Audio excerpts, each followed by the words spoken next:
Hi, this is Pete from the Humans Connecting team. Now, our podcast is all about serving, supporting, challenging, and inspiring you to become a connected human. But look, the content of this podcast, it's really more of a general nature. And consuming this content, it's really not the same as seeking individual advice from a connection mentor, a coach, or a registered mental health professional. We're here to have conversations about human connection which address loneliness. But look, it's much more than that. Here at Humans Connecting, we're on a mission to destigmatize loneliness, and we do this by talking about loneliness openly. The thing is though, loneliness conversations can include a range of topics which at times might be difficult for us to talk about, or to hear, or to sit with. So if throughout our conversations you find this to be true for you, we encourage you to please contact a mental health hotline. Now, don't worry, there's links in the episode description that can help you find some immediate support from many of the countries and the locations that you might be listening from. Our only advice to you is this: meet yourself where you are and how you are right now. If you don't feel up to it, hey, that's okay. We'll be here, ready and by your side when you're ready to go. Oh, look, we're so glad that you're here. Let's jump in. We all reach a point where before we can learn about the connection we need, we must first acknowledge and admit our loneliness. At this fork in the road, we face the choice: confront our loneliness despite the fear and wrestling with the stigma, or we rely on old methods to numb the discomfort. This is similar to the anguish of coming out of the closet, as we believe that admitting our loneliness, that risks judgment, shame, and exclusion, and we're not sure we're ready or indeed strong enough for all of that. This episode is for you if you've realized that your past coping strategies no longer work and that your only choice to move forward is to admit your loneliness. It's a tough place to be, but that's okay. I've got you. Hello, it's Phil. Welcome to the Humans Connecting podcast.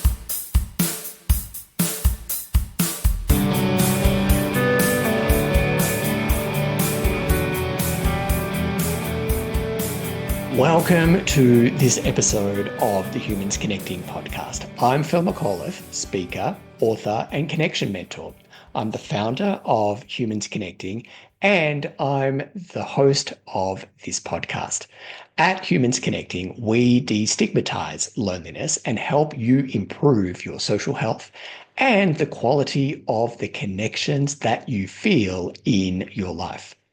If you've decided it's time for a change, whether that's been because you've been experiencing loneliness or you've been learning about the importance of being socially healthy for your well-being, we are here for you, no matter what you do for work, no matter how you identify as a human or where you are in the world, and all the ways that we support you, your workplaces and communities are at humansconnecting.org.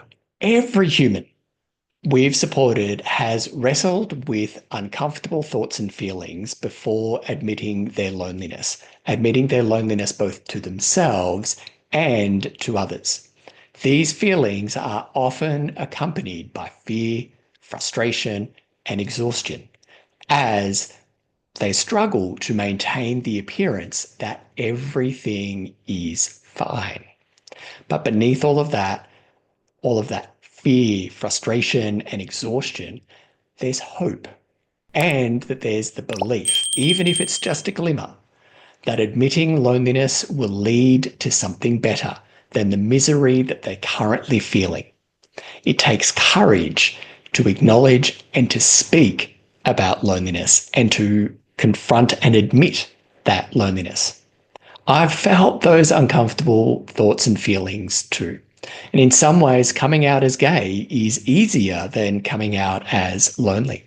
Coming out as gay to someone secure in their sexuality barely causes a ripple. But admitting loneliness forces the person to whom I'm speaking, it forces them to confront the quality of their own connections. And that can be deeply uncomfortable for them. It takes real bravery and it takes real courage to admit loneliness, both to ourselves and to others. And I know the discomfort and the courage it takes all too well. Ari Lowinsky, today's guest, is also very familiar with that discomfort and the courage and bravery it takes to move through it. Ari is based in Phoenix and came out as experiencing loneliness just over a year ago. You're going to hear from Ari and his story shortly, but he has been on a quest to understand loneliness and the human connection. And this has led him to create REL Solutions, tackling loneliness where it matters most, in the places where we spend the majority of our times, in workplaces, schools, and universities. So while the topic of this conversation is heavy, get ready for an amazing conversation in which you'll hear Ari's story of loneliness and the physical, mental, and emotional toll loneliness was taking on him. You'll also hear me coach Ari through the major decision points before and after his decision to admit his loneliness aloud. And you'll get, as always, some great advice and support that encourages you to take the step towards getting the connection that you need and that you absolutely deserve. You're here listening to this, you're here watching this for a reason. And it's time to put an end to the torture and the anguish that you're experiencing and step towards the soul nourishing connection that you've been looking for.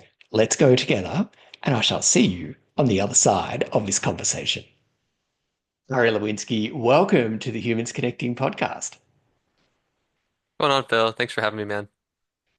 I'm really excited for this conversation because we're going to be talking about coming out lonely. And if there is one topic that we humans don't like to talk about, it's loneliness. And if there's a part of um, that loneliness experience that we can struggle with the most, it's coming out, admitting that we're lonely. So this topic is really, it's important because it is a point where I imagine our listener and viewer is right now, or might not want to be there, and but they can see it sort of coming up in their future, or they've cleared the hurdle and they can know what you're going to be talking about on the other side of coming out as lonely. So this is a really important kind of fork in the road, which I just said in the intro. But Ari, I'm getting ahead of myself. Who are you? And what brings you here to the Humans Connecting podcast? Yeah, so I started on my journey of kind of self-discovery or whatever we want to call it, maybe a year ago or so. Um, Maybe a little longer, maybe a year and a half ago, and I started to understand myself in ways that I didn't know was really possible, and a lot of that was kind of slowing down and started to read a little bit, and I started to, not spend as much time on my phone. And then I started to realize that a lot of the things that I did were to kind of cover up this free time that I didn't always know what to do with.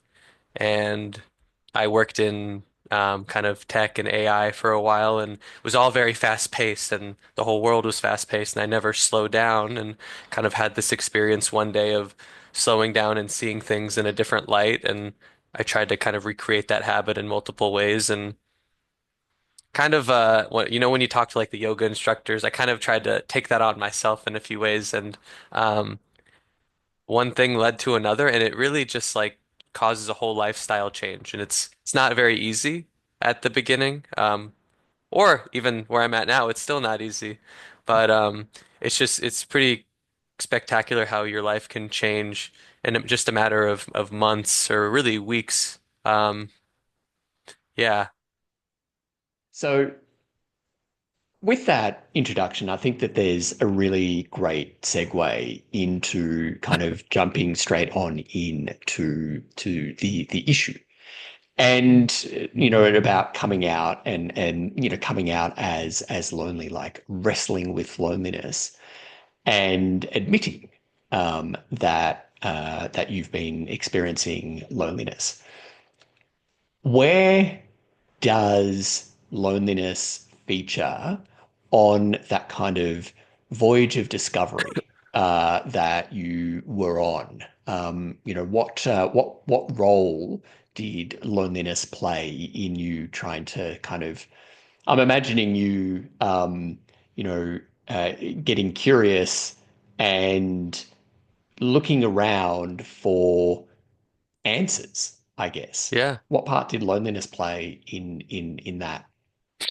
Yeah, it was I remember reading there was the Harvard adult development study, and it was pretty much linking social connection to longevity of life. And I remember that was something that really caught my eye more than anything ever.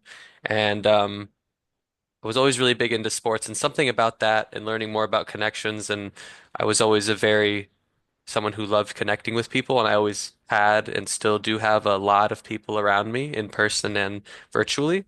Um, and so I started to follow that path, and I didn't really realize where it was taking me. I just knew that I was interested in it. Never once would have imagined that, I was feeling lonely. I never put that together that, oh, I'm passionate, I'm curious about this, I'm really this fervor to me when I'm studying loneliness and I understand it so well. And oh, I wonder why. It's because I was feeling it, but it didn't just happen like that. It wasn't that easy. I couldn't see myself. So, it really was. Like it was that my loneliness was blocking every part of me from, I never really let anybody in. I had a lot of people around me again and still do, and I always struggled to be open and honest because I had my mask on my whole life, and I would never divulge, I would never share information, personal details. I would never get excited because, it would be embarrassing if, what if I get excited about something and then it doesn't go right? You know, if it goes wrong, if in just every anxious reason to not be myself, and it wouldn't hurt as much if I go and I ask for something. If I ask a girl out and she rejects me, I might as well just not even. No, I don't. I'm not romantic anyway. I don't need that. I don't need to ask anybody out. I'll just be by myself. And so a lot of my anxiety and feeling those feelings of loneliness would just like isolate me. What you're saying there, I'm sure there's listeners and viewers around the world who are like, oh, me too. Because here at Humans Connecting, we hear really similar stories. And indeed, what you are saying there, Ari, really goes to part of my loneliness story and my loneliness experience as well, particularly there being the belief that being surrounded by lots of people meant that you aren't lonely. Um, and just to sort of counter that belief, being surrounded by lots of people means that you're not alone. Um, Being alone is a place like, being no one around you. And you can be perfectly content um, in solitude. And being alone can actually be a choice. Whereas loneliness, we can feel lonely when we are surrounded by a whole lot of people. And particularly, Ari, as you just said, if you are surrounded by lots of people, but you aren't there, your mask is, your avatar is, that, Yeah. in our experience here at Humans Connecting, is extremely common and is pretty much a hotline to loneliness.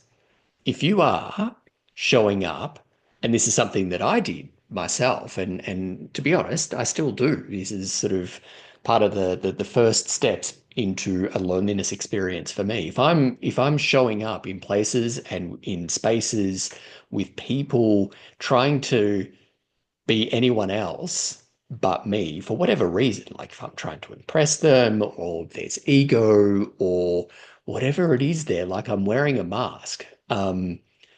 Then that is an absolute four-lane highway to loneliness. That's an expressway to loneliness because you're not showing up.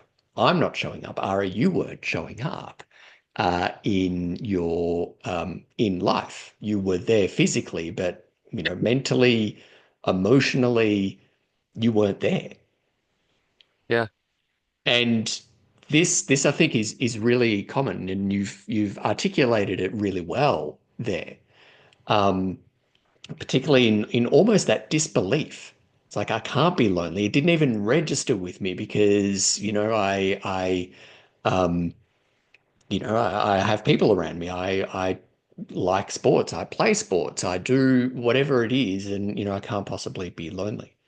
And then the second thing I really wanted to underline there for you, viewer and listener, is what Ari was saying there about, asking someone out.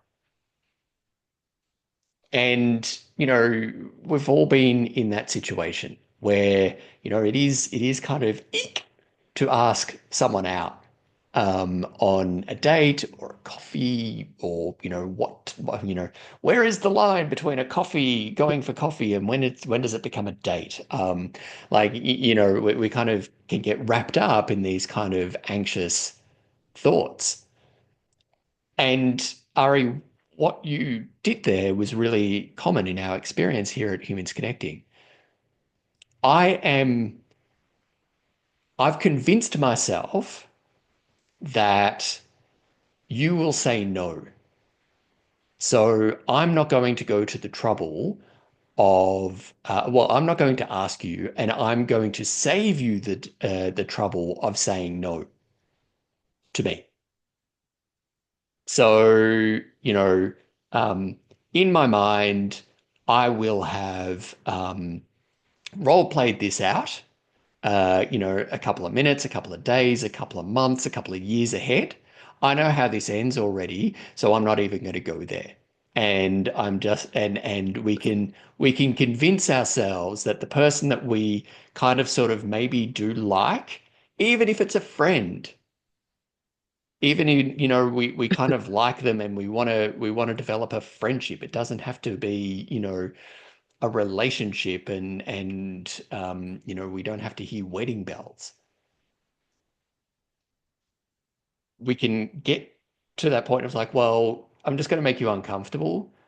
So, and I don't want to make you uncomfortable, so I'm going to not even raise it with you. I'm going to do you the service Yeah. of not bringing any discomfort to either of our lives. So I'm just going to like not do that. Again, viewer, listener, Ari, Phil, expressway to loneliness. Expressway to loneliness. And um, yeah, like two really common traps. Really common, well, not traps, but um, sort of byways that we can get stuck in and Yeah. and sort of dwell in our loneliness. So, Ari, thank you. You like even in just that sentence, what you spoke about there in terms of like your loneliness experience and how loneliness kind of you waded into loneliness. So common. So common. Um, that I know that there are going to be viewers and listeners globally who will be like going, yep, that's me now, or I recognize that. Um, Yeah. and stuff. So what came next? What came next after, you were um, denying women that you were interested in, the opportunity of getting to know you and you were walking around, you'd recognized that you had been wearing a mask or were wearing a mask. What came Yeah. next? Yeah. Well, I realized that it wasn't just women, it was everybody in my life. It was my family, it was my friends, it was most of my life.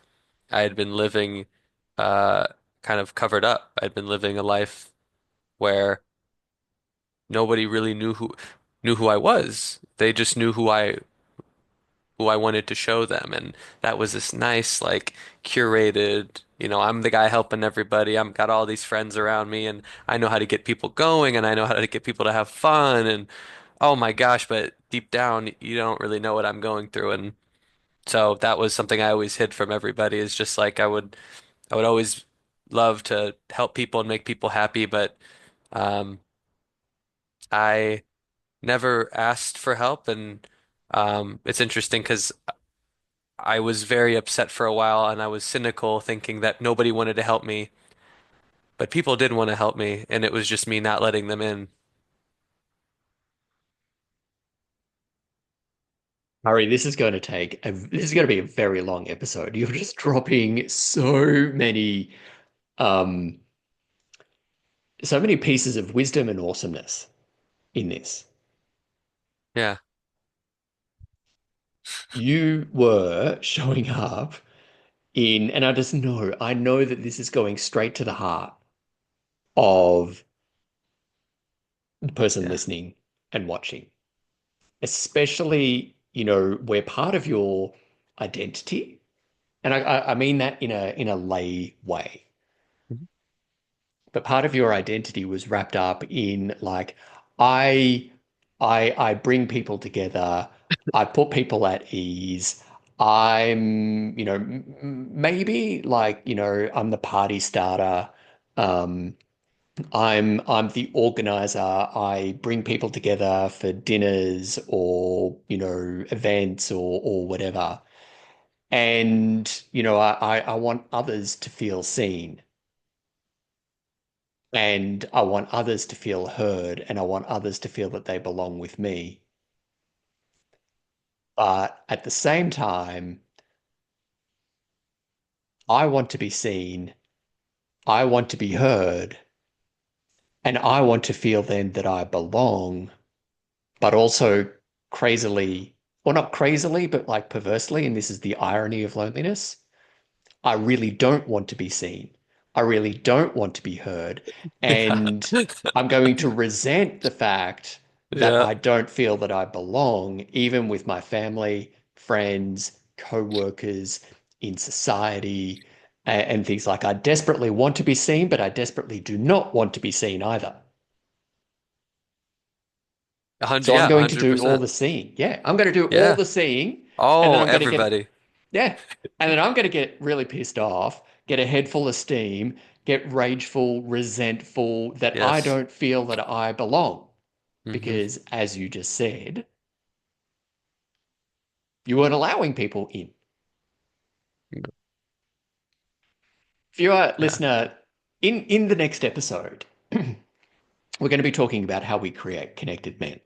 And Ari, you haven't heard this because it's the next episode, but part of this is like being the nice guy,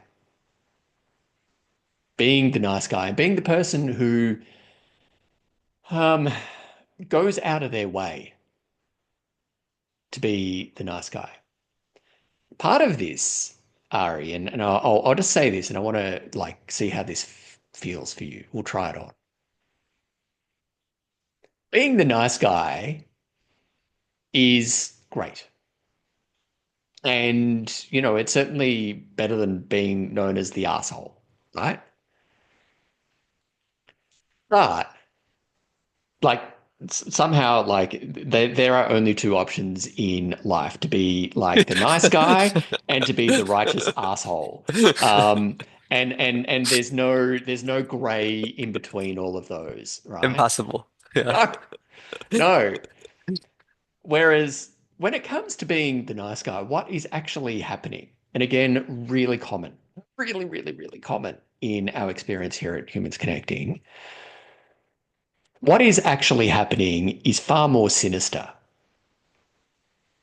than what it appears to be. Because when we are a nice guy, and hi, Phil McAuliffe, reforming nice guy here, what is actually happening is when I'm going into people pleasing nice guy mode, and Ari, you too, what we're actually doing when we do that with other people is entering them into, binding them into social contracts that they don't know about because we haven't expressed it to them. And so I often give this example when nice guys come up, or people pleasing in general comes up, that it's 5 a.m. or it's the night before. Someone who you've just met has said that they've got a 6 a.m. flight and they need to get to the airport by 5 a.m. And hi, I've done this before. It's like, I can drive you. I've just met you, but I can drive you. And so we get up, I'm speaking, the royal me, I get up, get into the car, turn the car on, go to where they were staying, pick them up.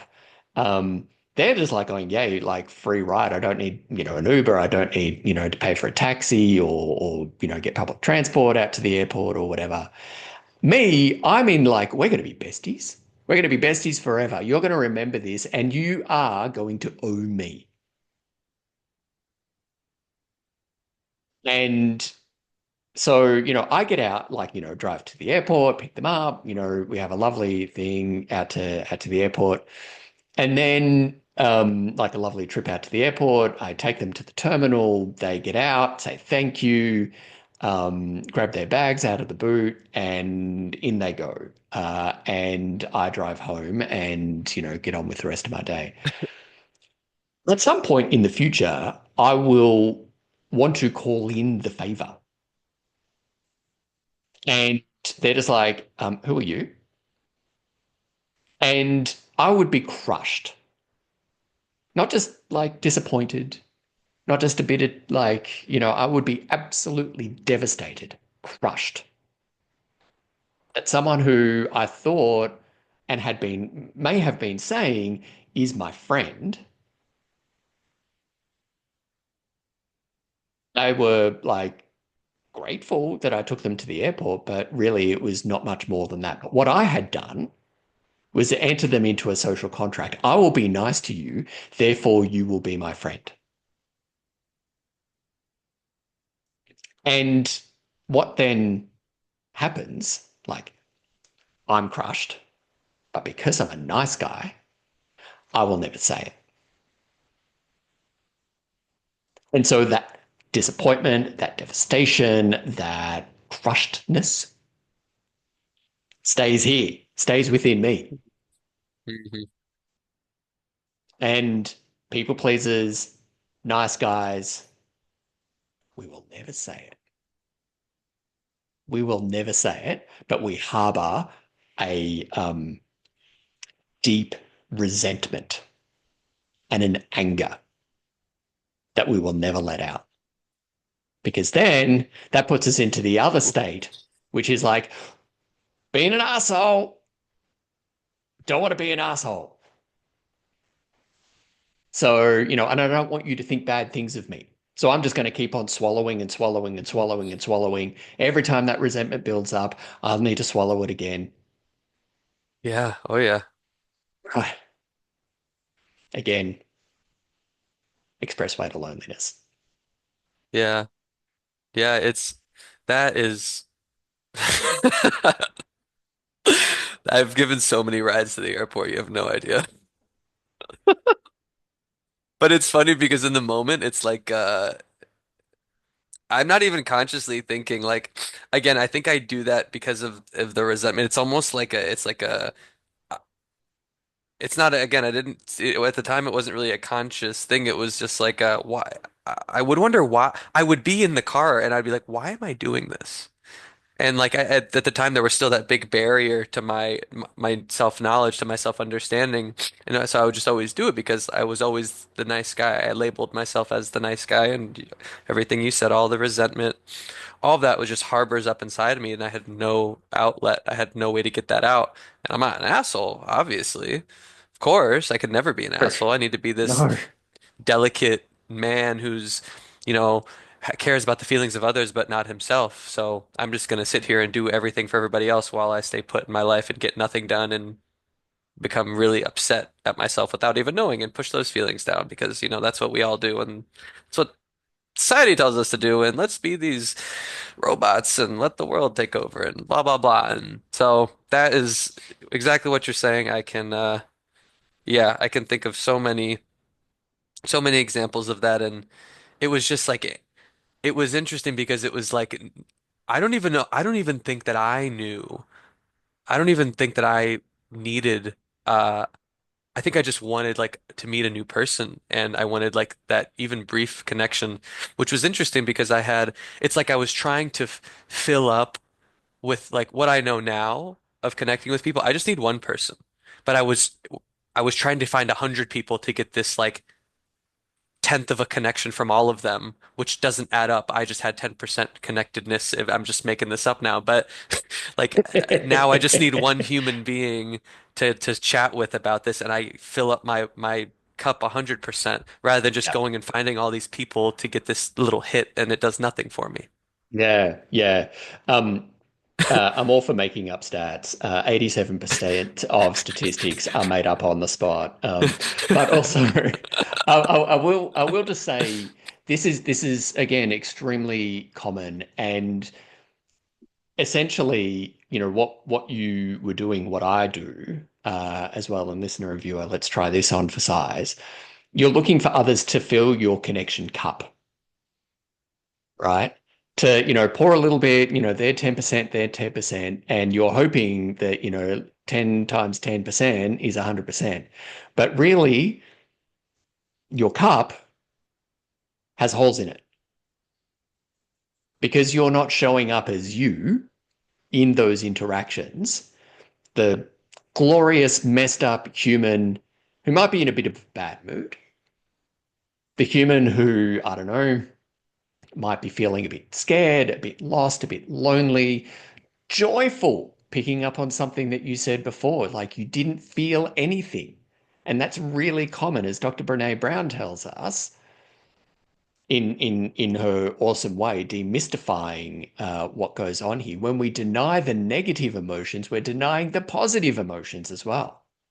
We can't selectively switch off which emotions we want to experience or not. So, Ari, what you were saying there, you weren't feeling joy because you weren't allowing yourself to feel anything. Nothing. And so you were going around kind of like essentially begging with a cup. Someone would put, 5 cents into it or, a couple of dollars into it and go, here you go. And you'd be like, oh, great. And you'd look down and it wouldn't be there because there was a hole in it. Because Hmm. you weren't allowing yourself to receive what was given because you weren't being you. Yeah, well, you mentioned something there. It was like, how do you, I mean, it takes so much practice and it's like, it's so funny because even a year ago, I never would have imagined, because I see everybody and we're all so normal, there's no substance to us, there's no depth to any of us, right? Oh my gosh. I never wanted anybody to see this mess that I am, and I'm proud of it now and I can speak about it now, but like, I am so many things and none of them is perfect and I have problems with food and relationships and just the way that I look and my weight and all of these things that I realize now are just make up my story and make my story even more compelling and that's why I want to share it so much but that is like, and something Brene Brown also talks about is the power of shame. It's like when you are ashamed, it's this big ass bubble, excuse my French, but this big bubble in your head that's like all you think about is this shame, and all of your decisions are going to direct you away from the shame. And it was Yeah. like my whole life directed me away from that. And Yeah. it was I didn't want anybody to see me, any personal conversations, any personal questions. It was like I was just it's crazy because what I really was doing was making it up, but I really thought it was me. But it was just me from a young age decided that I was this and I wasn't this. Yeah. Yeah. like, I'm just back on, pardon your French. I think I was the one who has said, asshole multiple times, and you're like, Yeah. oh, some big ass bubble. Oh, Yeah, yeah. It's like, you don't need to be so American here. You're with an Australian, yeah. Yeah, and yeah. and profanities aren't as Love it. as terrible. But I just want to say this. What you're saying here, Ari, and I'm so grateful that you have the language to say it because I feel that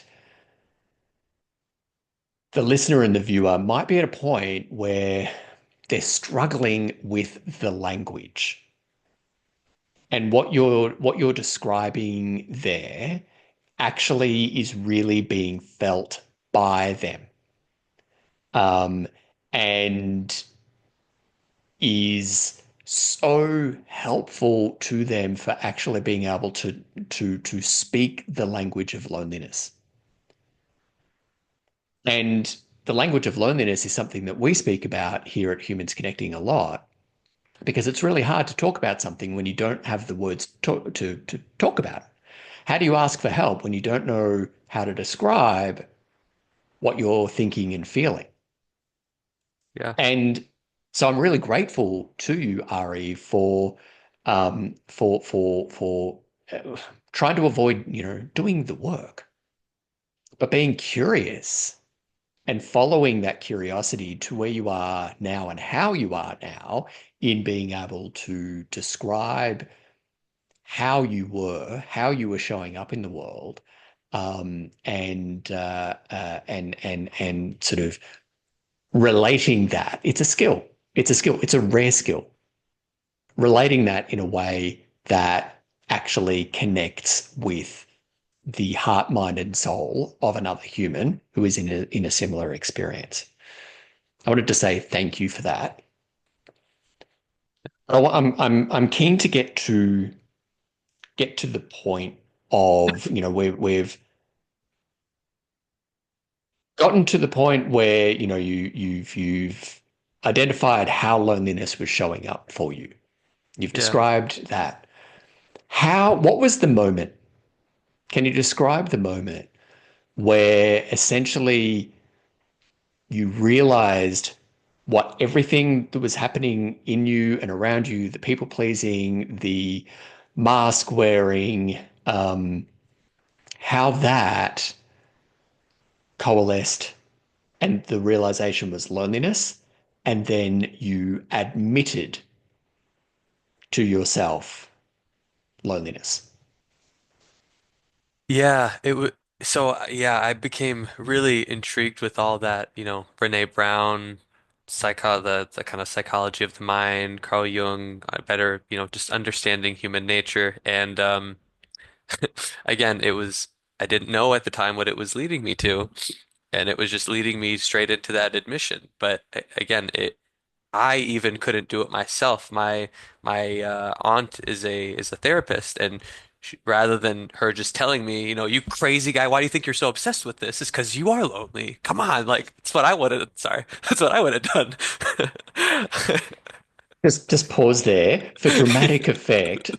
So Ari was shaking the camera. You can't see it if you're listening on the podcast, but if you like, you got it. If you're watching on YouTube, like he's like shaking the camera there. So well done. But no, it's like she had to walk me. My aunt had to walk me in a circle and ask me these questions, and I still remember speaking with her on a Zoom call, and she was like, and then I remember saying, "Oh, I'm so fascinated with loneliness because I am lonely." And then that was just like a door that opened, and then I looked down, and it was like a new level it was like a new world and a new level that opened up, but it was also like, all right, well, there's nothing in here. Like, and I'm looking down because I'm seeing it now. I was like, okay, well, the way I see it now is like, okay, here I am. Like, I can look at it. And so I spent the better part of like a few days looking at this like new thing that appeared in front of me, and I just had to jump in it. And that's the scariest part is like you have to jump. You have to go and jump into your loneliness in a way. And it's more it's different than I thought it would be. I don't know. It really it changed my life. Yeah. We'll explore like the life-changing part. Um, but I'm really keen to like your aunt did such a service. Yeah. And she was probably, like you throttled the phone there to for dramatic effect, like the camera there for dramatic effect. Yeah. But I'm sure that she was like, "Oh my God, come on!" Like, Yeah. but one of the things, and this is a source of frustration. This is a source of frustration. Once you're attuned to it, you start to see it everywhere, right? But one of the things is that, listener, viewer, the reason I think that you are so awesome is that you don't come to this content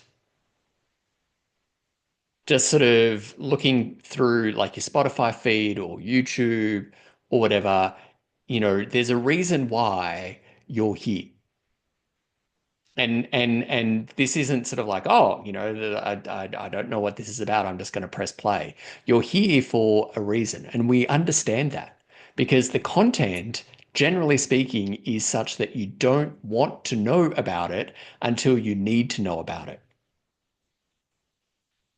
And here is such a special place because you can, like, we cannot, any other humans connecting, Ari, you can't do this. Nobody, like your aunt, as awesome as she is, she can't do this for anyone else either. This is a realization that each of us, in our own ways and in our own time, need to come to. And that is at once like, well, it's just frustrating. It's just frustrating because, we can see it. Words, thoughts, actions, and knowing that loneliness is a part of the human experience that we're all meant to experience. It performs a really important role in our lives. It is telling us that we need to work on the quality of our connections and that we deny it, that we pretend it's not there, that we don't want it, that we ignore it, that we work ourselves beyond it. We try to cure ourselves of different things and do this, that, and the other thing, doing anything and everything but the only thing that we're meant to, which is to shut up, sit the fuck down, listen to our loneliness because it's telling us that it's the connection that you are missing. And we do everything, but like nobody but ourselves can go, right, I need to sit the fuck down. I think I've It just amped up the level of swearing there, like, no, no, it's okay. orders of I'll degrees above, I'll ass and match you. It's asshole. okay. I'll try to Yeah. figure out how to wedge something in there. No, exactly what you said. It was it's like it's right when you it the admission is just like that is when I guess my visual of the door that opens up the like the portal, the world, whatever you want to Yeah. call it, of your authentic self, it opens up. It's like then that's when you have the opportunity to jump into that. And to me, it's in my experience, I don't even know. I think you have to. I think you can walk around it, but whenever you jump in, there's no going back. And it's very at the beginning of it, it's hard because you're like, oh my God, I'm disgusting. Like I'm scary. I am. Who is this person? This is all the feelings that I had about myself. I'm like, I didn't know that I had these feelings and these emotions, and I didn't realize that I thought so poorly of myself, and I didn't realize that I talk to myself like this. Like I don't treat why do I treat everybody else so nicely if I treat myself Yeah. so poorly? This is it Mm. was it's very makes me sad just to think about it, and it's still something I'm working through now, but it's like the admission of that is just it's such a scary thing to see at the beginning, and so that's why it's again that's actually in a funny way that admission has been one of the things that's gotten me feeling more connected than ever to people because it seems like a maybe I don't want to say a universal feeling, but a feeling I thought was way more rare than it actually is. It's what's really connected me to quite a few people, just this feeling of like not being enough and being so hard on ourselves, but then not reflecting that outwardly. Yeah. You know, um, the how, fancy sparkling wine from the Champagne region in France can only be called champagne. Everything else is like sparkling white, right? Or a sparkling Chardonnay or whatever, but they can't call it champagne unless it's called, from the Champagne region. We, when we're judging ourselves, we give everybody the sparkling version of judgment, but we reserve the fancy champagne of judgment for ourselves.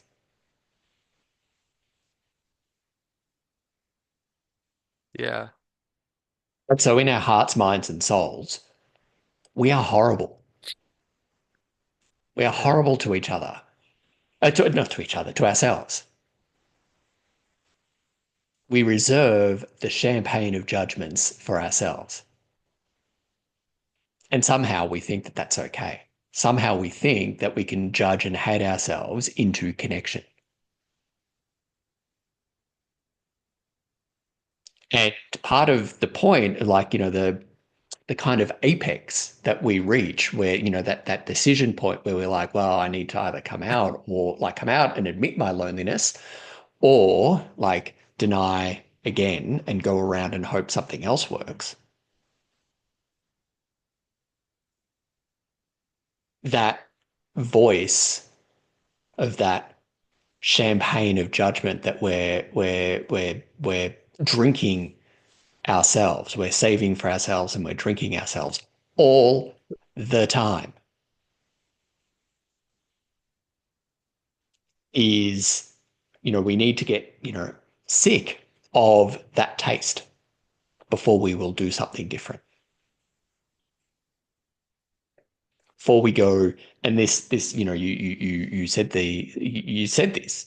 It's like you're worthy of something different.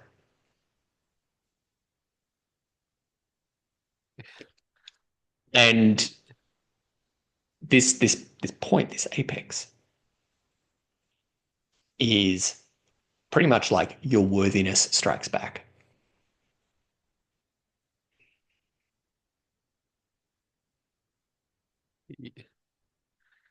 Oh, yeah, it's yeah, thinking about that like that part of it is like I still deal with that most days now is just like the underlying negative self-talk that makes everything in life so hard is hard to rewrite that and it's like rewriting the whole script of your life with that because I was this other person. I was this person that in the moment it didn't seem so bad. I got to a certain place in my life and then I realized that most things really didn't bring me true fulfillment. And there were certain moments that would catch me and I would come out. And a lot of it was when I would play, whether it be sports or anything, but that was just, it was unconsciously like I wasn't it's like I came out when I played. I was goofy. I would when I played basketball, when I played video games, like I am competitive. I do get fucking pissed. I get really angry. You I did get it. so You worked it in. Yep. yeah, you go. You see that? I get I Seamless. have this anger inside of me that, this PC version of me was, just you never saw it. Like, I'm so perfect with my little, my beer is nice and I don't curse and I'm just gonna sit here and look at these beautiful flowers. You don't see the kind of mess down there with just the dirt. You just see the flowers, nice and perfect. And that's all you saw. And that drove me crazy. And I didn't know it. I didn't know that holding all of that and holding myself in would result in, I mean, I had high blood pressure until last year. Like, I'm 28. There's no reason I should have high blood pressure. Like, granted, it's kind of in my family a tiny bit, but like, I'm, come on, man. Like, I'm holding some anger in. I was holding a lot in, and I wasn't exercising. I was overweight. I was like, I was not happy in so many ways, but you don't experience it until you admit it. And so I was so fine with just coasting through life and thinking that life was this way and there's no other way to live life. And yeah, I think I say this all the time. I think I could have lived 100 lives and just where what I'm going through now, it feels impossible. And I'm telling you, it's not impossible. Like I don't know how else to word it, but it feels like right now, it feels impossible to the person I was 2 years ago because you just Yeah. don't know how good it can be when you know yourself, when you admit Yeah. who you are. I'm keen to explore that further Yeah, after this quick break. Hey, kia ora. It's Mona from Humans Connecting here. We're really glad that you're here. I hope that you're getting something out of this and vibing with us. If you're curious about what else we do, come check out our website, humansconnecting.org. We've got some products and services, including inclusion prompts to help you put your connection goals into action. Now back to the show. Thanks. So, Ari, just before the break, you mentioned, you could live 1,000 lives and still not, convince yourself that how you feel now is how you could feel 2 years ago. yeah, You also said that, you're now off blood pressure medications, that, you were overweight, and things. And I don't know if you're familiar with the work of Bessel van der Kolk, no, and his book, The Body Keeps the Score. And it's a fantastic book. And basically, as it says on the tin of the book cover, the body keeps the score. And we know that loneliness is not harmless. We know that loneliness puts us at higher risk of cardiovascular disease. We know that it puts us at higher risk of stroke, heart attack, you know, seems like, outcomes of high blood pressure.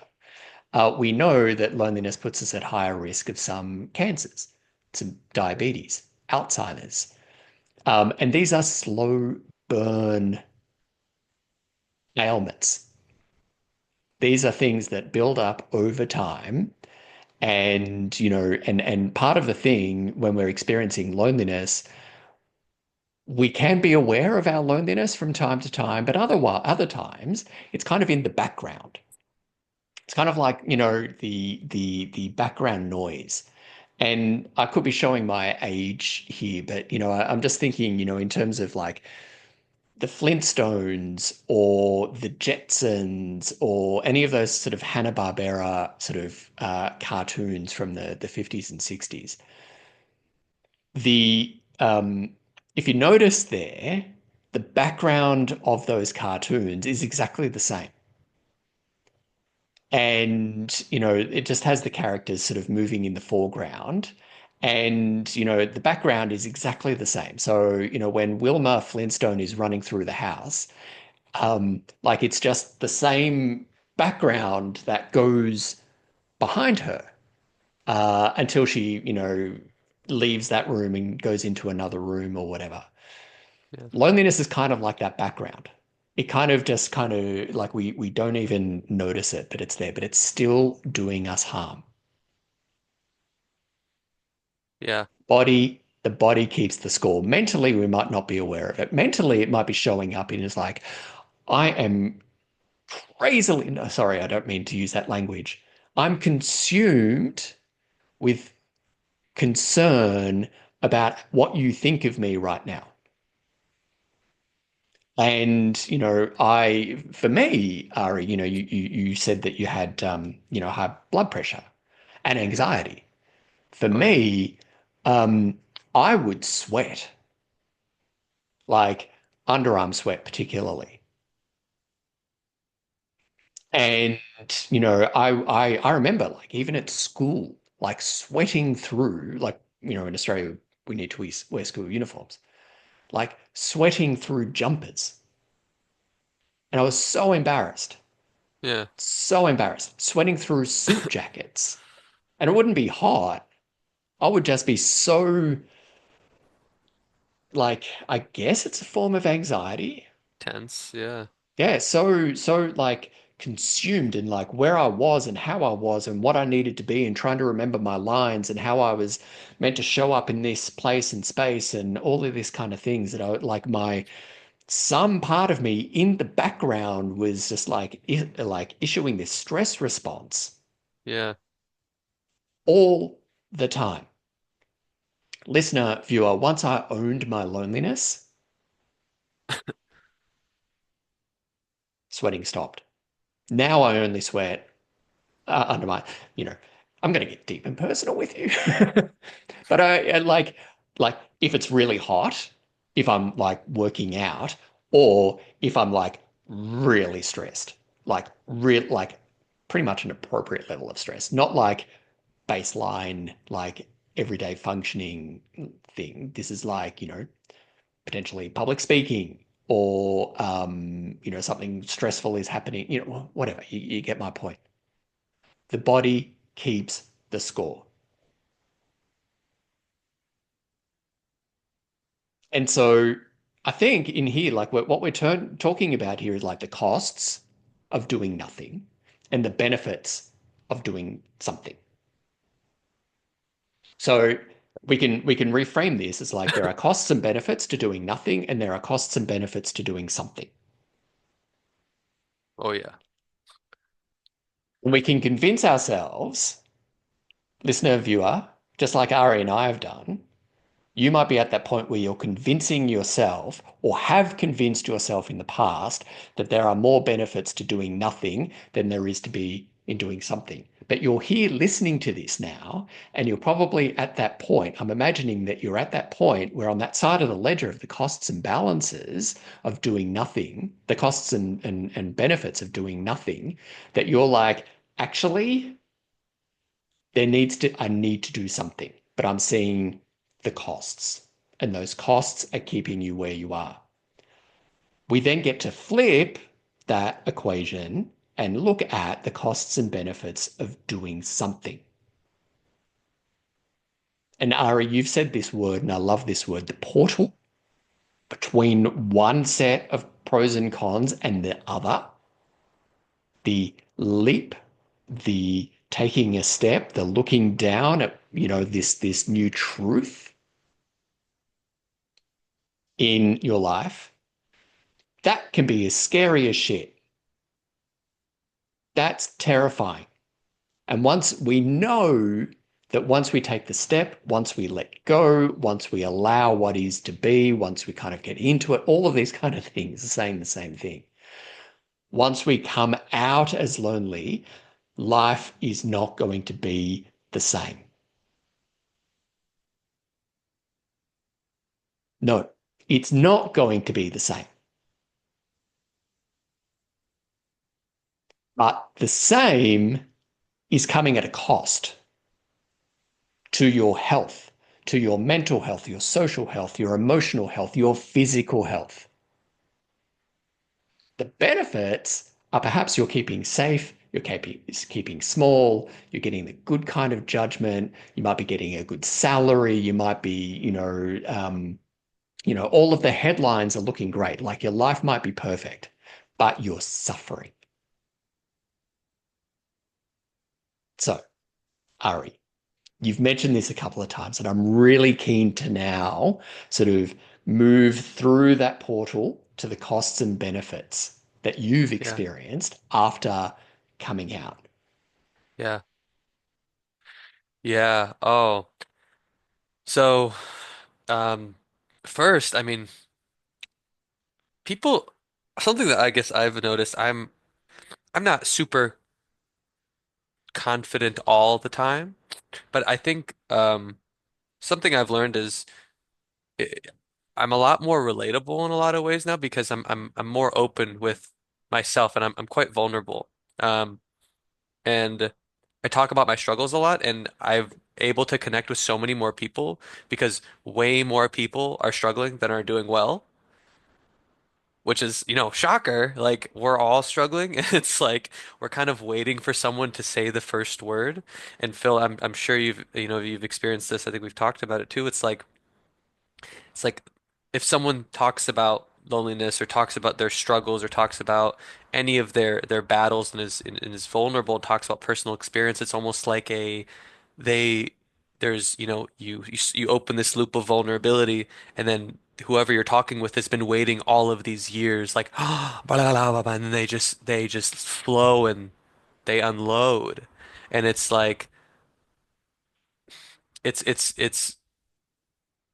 it's sad to me. It's like we all like so many of us are struggling and um so th I guess that is something that was like one of the first things that I noticed is just like um the amount of connections that I had and well I had a lot more connections but also I started to learn a lot about this.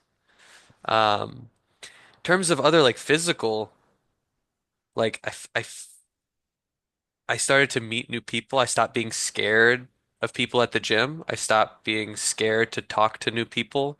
Um, Again, blood pressure down, loneliness. It kind of, I used to have this lack of like feeling of my body and my internal self, and I would eat foods that made me feel that I would eat foods that tasted good, but I wouldn't eat foods that made me inside feel good. And so at first I would have to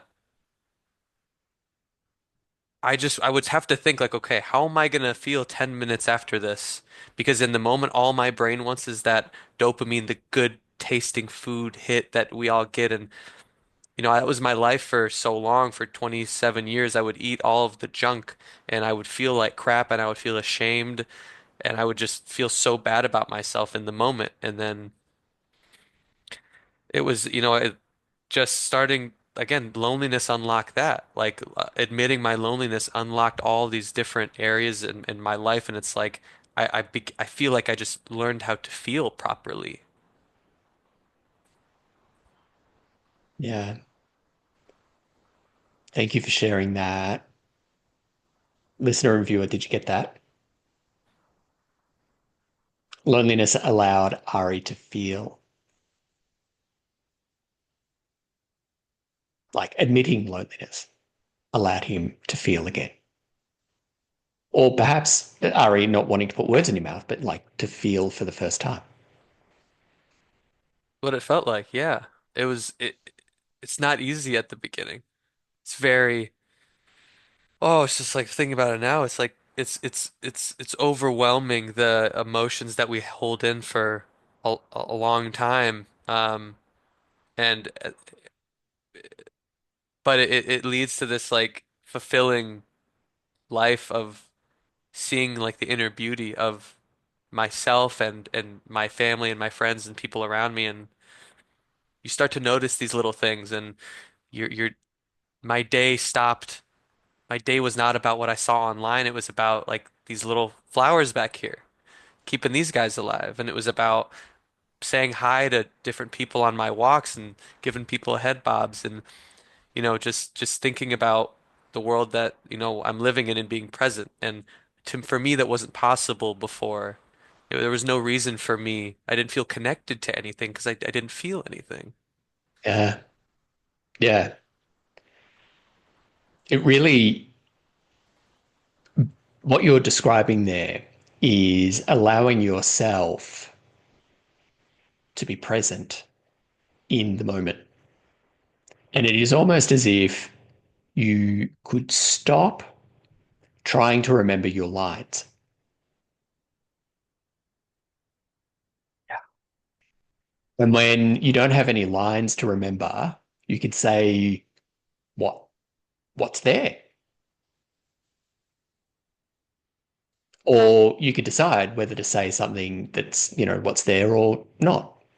You could decide to be in places and spaces, to be with people or not, because there was a degree of comfort, a degree of connection to yourself.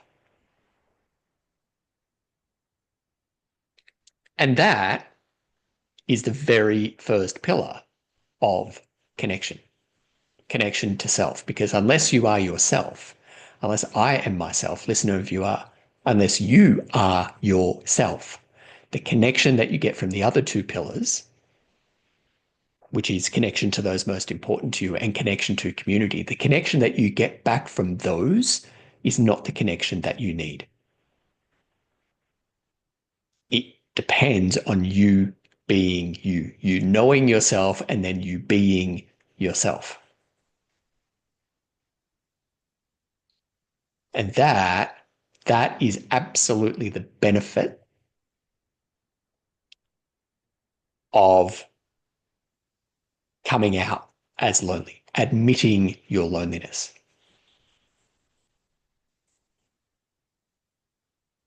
Ari, have you had experiences where you've felt judged? Yeah, I would say so. Uh, but it's interesting because um, I feel judged, but I don't really know if I'm actually being judged. I think a lot of people are scared of this topic. I think a lot of, which in good reason, it's intimidating to talk about this type of thing, and um, so I would say it's more so still stigmatized a lot, and there's not Yeah. a lot of understanding of it. I would say though I have felt judged. Um,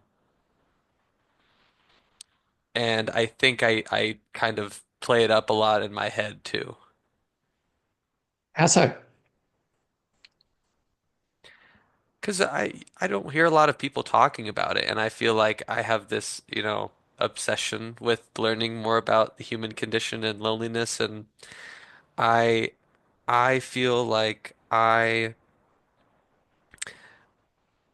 don't understand it, but since I admitted my loneliness and I have all this energy now, and I feel like I feel like I'm advertising like a drug, loneliness. Try it out, like, but but no, it's like I do have this energy that I didn't think that I would ever have in my life, and it really all came from admitting this and I used to watch all those Disney movies growing up and all these really dramatic movies, all the shows that we watch and we project ourselves onto these characters because that's what we want, but you can have that for yourself in reality. It's one of the things that I learned so much is like I did not think that I could live this like drama of a life, this like sad, beautiful, all of the emotions that you can handle in a lifetime. Like you can live that every day. And I've had quite a few days of like of crying and of joy and like experiencing the depths of bullshit and sadness and rejection and death. And then on the same day thinking of like happy moments associated with that and having another cry just to celebrate joyfulness and to celebrate, it's again going back to feeling like it's overwhelming at times, and it's a beautiful thing that, I don't hear talked about enough. So I think in that way, I feel abnormal in my understanding. Think what what it feels to me that you're describing is that it feels like you're being you. And that is abnormal because like normal means like more people are like that, but no one's like you.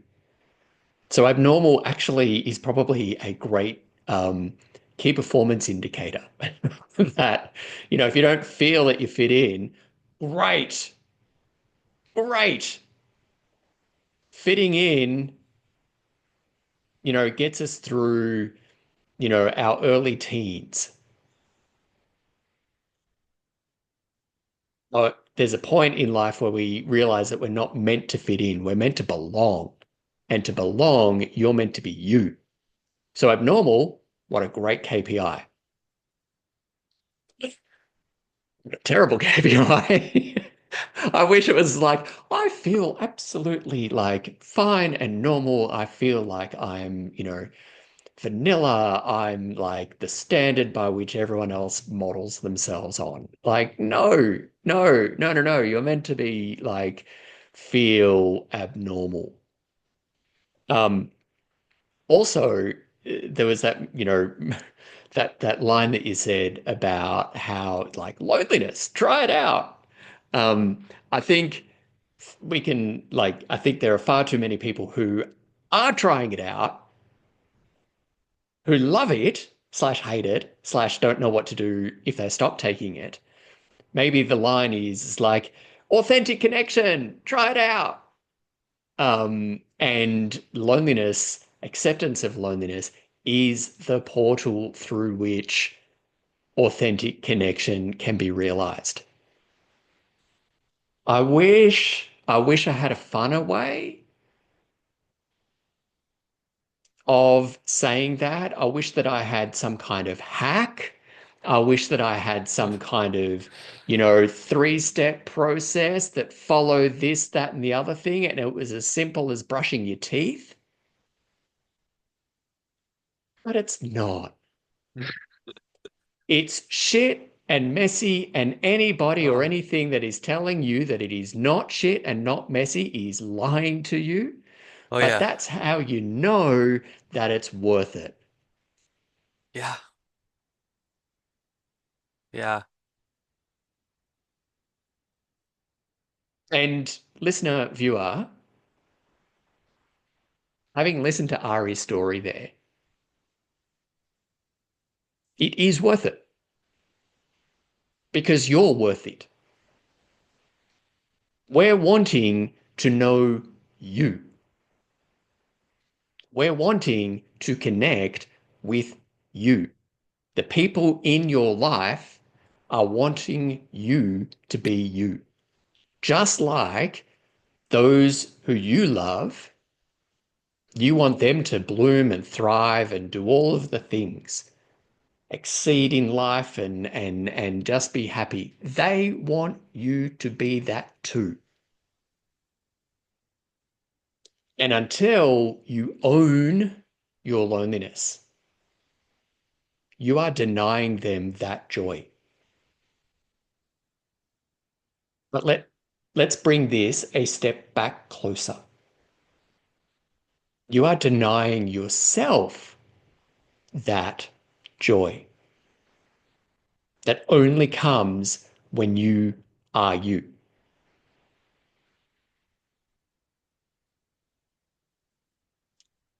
Now, I hope that Ari's story there, and there are so many ways that we could have gone far deeper onto all of this because his story is fascinating,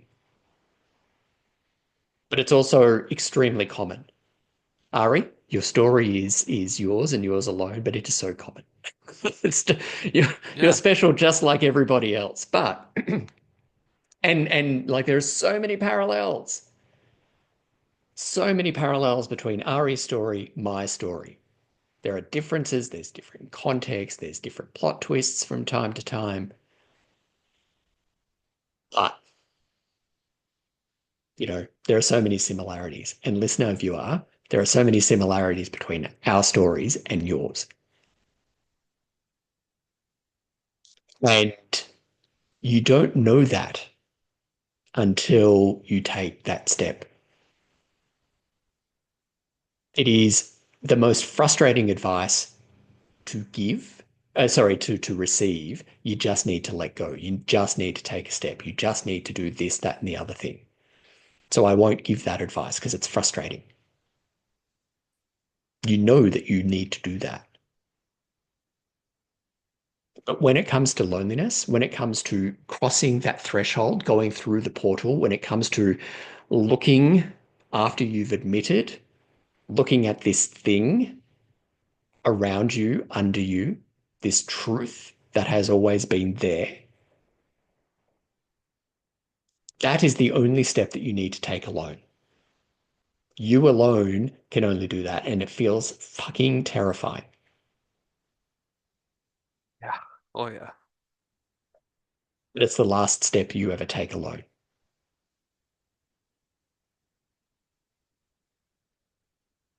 Everything else from there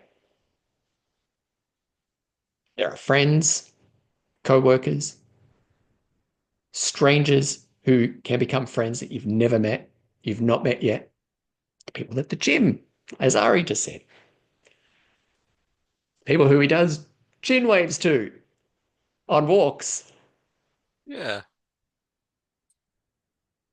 They got the benefit of a brush with Ari in their day. Like the real Ari, climbing up the hills of, Phoenix.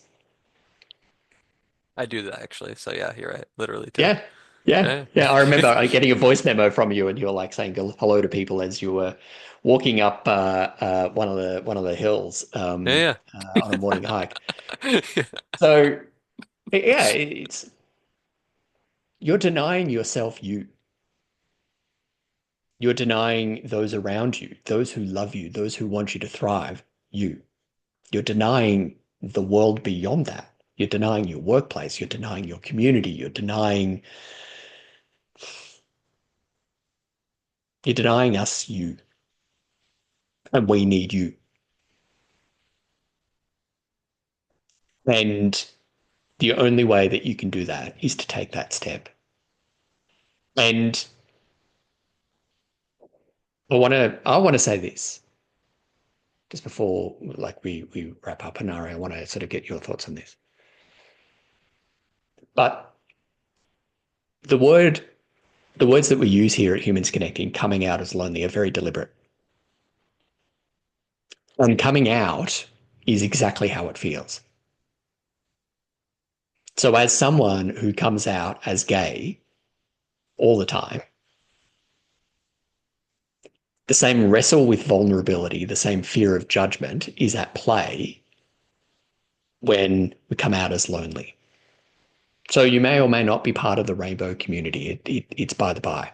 It takes the wrestle with vulnerability, and coming out is possibly the best way that I could describe it.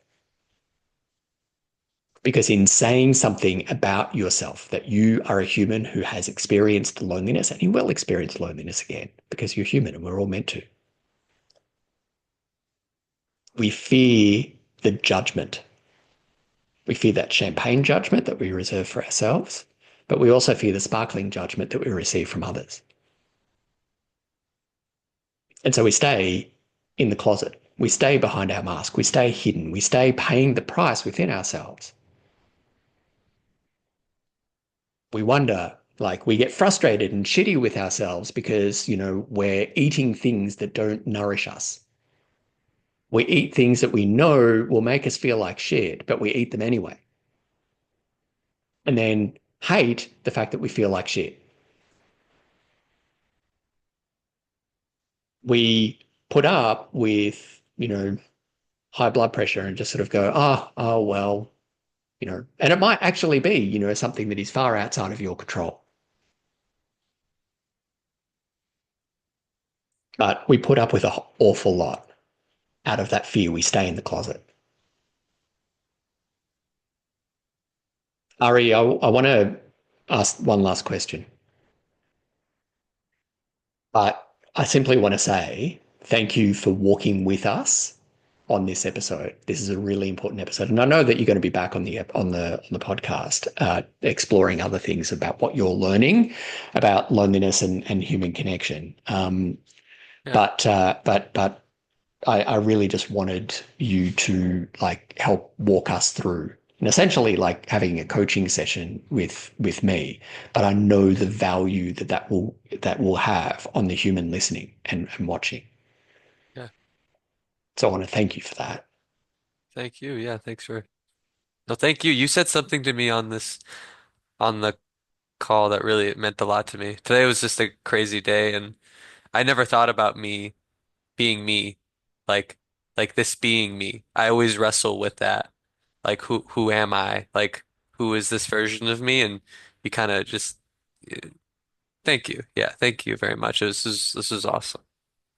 I only have time really for people like, I'm now this kind of like authenticity junkie.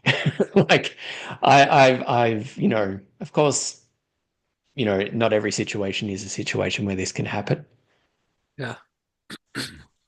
but I want far more of it in my life than less of it.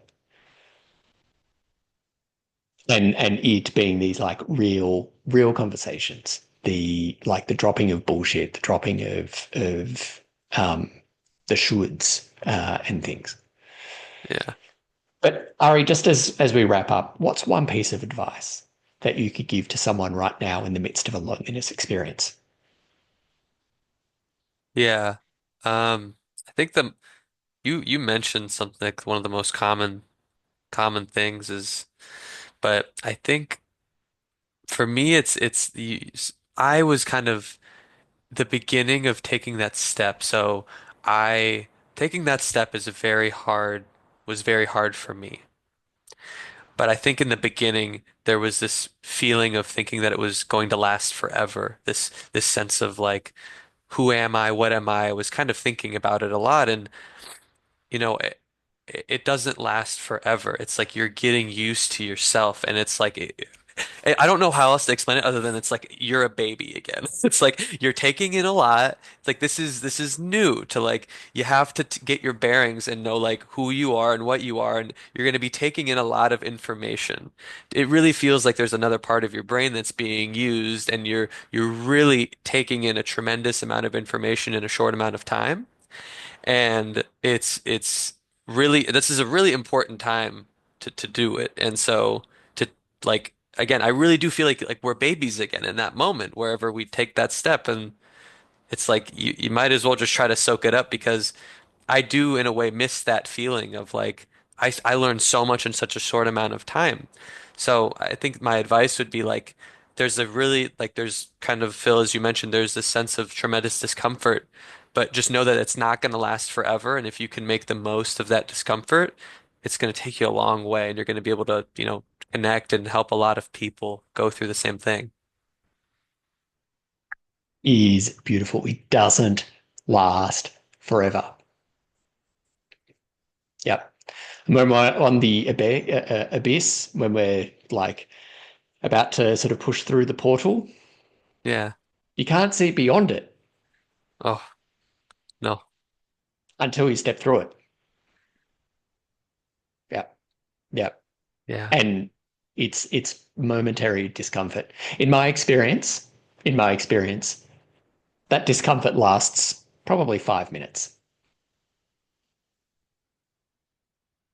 In the sharing of someone's loneliness experience, there might be tears, there might be like a whole lot of pent up emotion being released. 5 minutes later, give or take,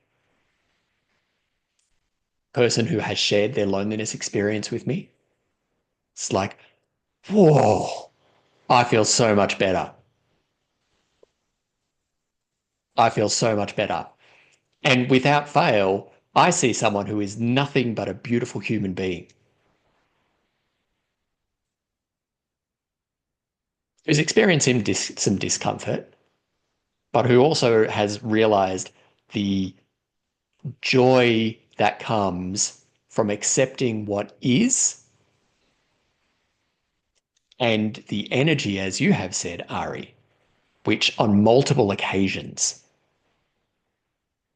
which you've said on multiple occasions, you have a whole lot more energy now Yeah. than what you did previously because a whole lot of energy was being used to suppress, to deny, to Uh-huh. ignore, to do all of this kind of stuff. And then all of a sudden, it's, yeah, like, the energy is you get to choose now where you put that energy once you've accepted what is. It's where the fun stuff happens. On the other side, On the you got other to get there. side, on the other side, that energy in becomes energy out on the other side. So, Ari, I'm going to put all the ways that people can connect with you in the show notes. So, on LinkedIn, you're only on LinkedIn, right? Um, For now, and yeah. yeah. Someone's convincing me to try to get on social media a little bit. We'll see. Oh, today's not a good day to ask me about that. Well, you didn't ask me about that. But yeah, social media. Yeah. Uh-uh. Anyway, We could have a whole 8 hour conversation about that another oh, day. oh, yes, we will. But Ari Lowinsky, thank you so much, both for not just being here on this episode, but also for going there. Thank you to your aunt for leading you. Well, not leading you in that sort of like, yeah, but helping you get to that point of like, oh, Yeah, and thank you for having the courage to walk through that portal. Thank you for sitting with loneliness, your own loneliness, and loneliness as an experience that all humans feel. Just thank you, really, from the bottom of my heart, on behalf of the listener and viewer as well. means a lot. And thank you, Phil. Your podcast and work is amazing and really, yeah, it makes me just this conversation. It's just like I can go and be normal for a few hours now, you know? I could feel normal now. Up normal. No, not here for normal. Go be you for a few hours. That's the best part. Awesome. Thank you, man. Thanks, I Ari. appreciate you, Phil. I wanted to spend just a few moments checking in with you. There was a lot in that episode, and I suspect that you might be feeling like you've been hit around the head a few times. I'm okay with that. I'm okay with that. I'm okay if you are feeling challenged, and I'm okay if you're feeling uncomfortable. This episode was all about taking steps through the discomfort towards getting the connection that you need and deserve. The price is high, to quote Maya Angelou, and to appropriate a quote from Maya Angelou, the price is high, but the reward is great. I know that. We here at Humans Connecting know that. And Ari can say, all of our content at Humans Connecting can say the joy, the ease, the flow, the comfort, the confidence that comes from knowing who you are, being who you are, and then connecting in the world to yourself, to those most important to you, and to your communities as you are in that moment. I could say that to you until I'm blue in the face. You can listen to this content, you can watch this content over and over and over again, and maybe begin to start getting an appreciation of what that can feel like on the other side of that portal after coming out as lonely, admitting that you're lonely. You can try to get an appreciation of it. But an appreciation of it is not the same as experiencing it yourself. That joy, that ease, that confidence. And if you're listening to this still, I'm going to say that you're here listening to this for a reason because this content has resonated with you. Make no mistake, the point where you are right now, I understand all too well how scary it is. And the what ifs, what could be's, the what should be's, all of these kind of scenarios that are playing out in your heart and mind. Sorry, they're playing out in your mind. But my invitation to you is to listen to your heart because your heart is telling you to go through the portal to accept your loneliness. And until you do that, which is, as I said, the step that you alone can take, you will only ever get a hint without experiencing the full joy, the full ease, the full confidence that comes from knowing who you are and being who you are, including that your loneliness has been trying to tell you something about the connection that you need and absolutely deserve. We are right here for when you take that next step beyond listening to the podcast, beyond reading the blog. We're right here for you. That's it for this episode of the Humans Connecting podcast. Thank you so much on behalf of the entire Humans Connecting team for joining me for this episode. Of course, and as always, we would love to hear what you thought of this, how it landed for you, how it resonated with you, how we saw straight into your soul, or even how we really angered and annoyed you. Be kind if we angered and annoyed you. Use your words, not just say, mean things. But feel free to comment. You know how comments work on YouTube and through the podcast service that you listen to. You can comment on socials. You can send us an email. All the ways that you can connect with us are in the episode description.